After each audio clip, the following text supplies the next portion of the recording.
होऊन कोऑर्डिनेशन करून 100% ते 200 जर मीटर असेल तर ते 100 करायचं, 100 असेल तर ते कमी करणं ते आपण करूया की अजून कोणाला एवढ्या पर्टिक्युलर मुद्द्यावरती इलेक्शन होतं, वीज पाणी वगैरे जे काय असेल. आणि आज तुम्ही बघितलं तर सोलापुरात होऊन कोऑर्डिनेशन करून 100% ते 200 जर मीटर असेल तर ते 100 करायचं, 100 असेल तर ते कमी करणं. NTPC या ठिकाणी आणली. त्या NTPCमुळे आजूबाजूची 50 गावांची कोकणी नगरमध्ये राहतो.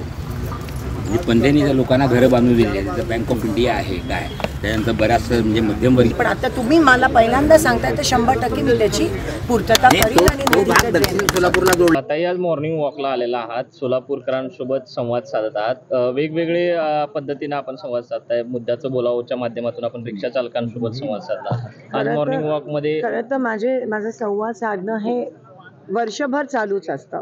गेली 15 वर्ष मी संवाद साधते लोकांशी. आणि आज मला मॉर्निंग वॉकला इथे सगळ्यांनी बोलवलं. गड्डमजीनी गंजीजीनी ह्या ठिकाणी मला इन्व्हिटेशन दिलं आणि मी सगळ्यांना मला भेटायचा, आशीर्वाद घ्यायचा ची संधी मिळाली. एक युद्ध लढत आहे. ही लढाई फक्त माझी नाही, आपल्या सगळ्यांची आहे, ह्यांची आहे. हे शहरात राहतात, हे त्रस्त आहेत.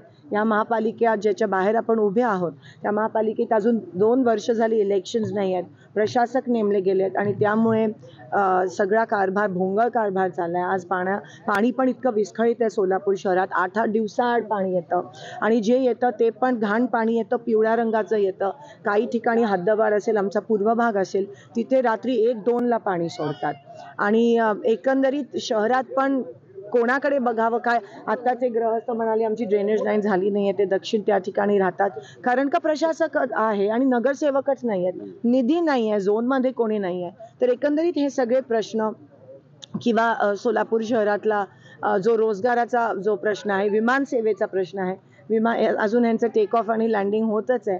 ज्या घाईगडबडीत ती चिमणी पाडलेली, आपल्याला वाटलेलं की विमान दुसऱ्या दिवशी लँड होईल, पण तेव्हा मी चॅलेंज दिलेला की 6 महिन्यात विमान ह्यांना जमणार नाही आहे. आज 7वा महिना चालू आणि विमान सेवा सोलापुरात सुरू झाली नाही आहे. ही शोकांतिका आहे.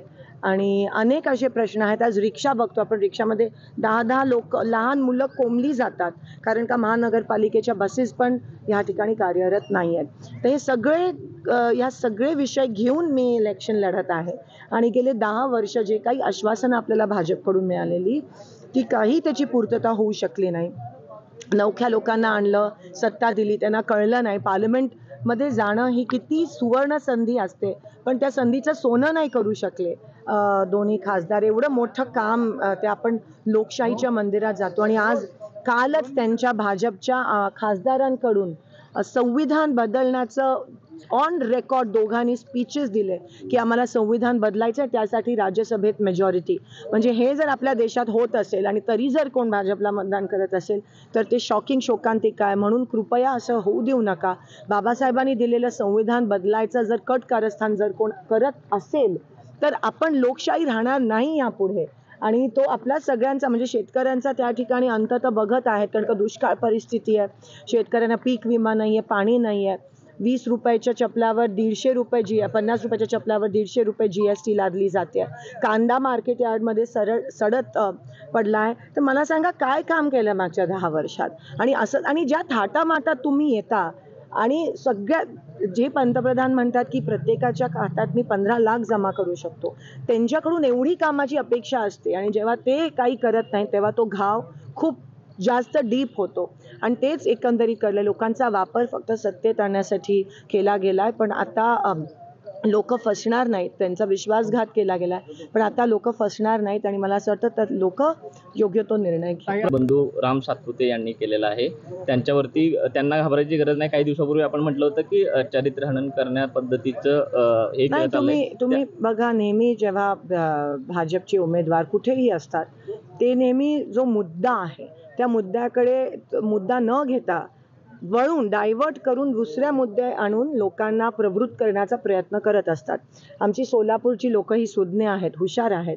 तुम्ही इथे येऊन आमच्यामध्ये डिस्टर्ब करू नका आणि मुद्द्यावर बोला की मागच्या 10 वर्ष तुम्ही काय केलं. आपल्याला मोठ्या बहिणीचा दर्जा दिलेला आहे, त्यांनी आपण स्वीकार. 100% मी सगळ्यांचीच बहीण आहे आणि लेक आहे सोलापूर. काही 10 वर्षात काय केलं असं आपण म्हणा लागलात तर विरोधकांकडून ओपन चॅलेंज देण्यात आले आपल्याला की 10 वर्षात काय केलं. मोदी सरकारने, ते मुद्द्याचं बोलूयात. ते याबद्दल मी त्यांना चॅलेंज दिलाय, त्यांनी मला नाही दिलाय. मी कॅम्पेन लॉन्च केली की आपण मुद्द्याचं चर्चा करू बोला. असं विरोधक म्हणतात. 100% तयार आहे. कधी देताय तारीख? तुम्ही द्या वेळ, आपण त्यांच्यापर्यंत. मी इकडचीच आहे. मी अवेलेबल आहे 24/7. एबीपी माझा, उघडा डोळे बघा नीट.